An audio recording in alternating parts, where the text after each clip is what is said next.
The MotoGP winter testing season officially kicks off tomorrow at the Sepang International Circuit, with the first three-day session of the year, 28-30 January.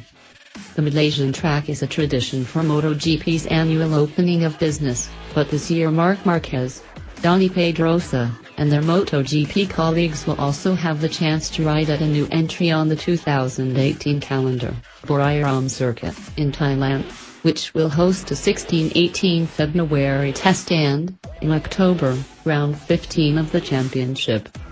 Following the Thai test, the Repsol Honda team will move to Indonesia for the team's official unveiling on 20th of February. The final stint of winter testing will be held at Qatar's Losail International Circuit on 1-3 March before the season starts at the same track on 18th of March.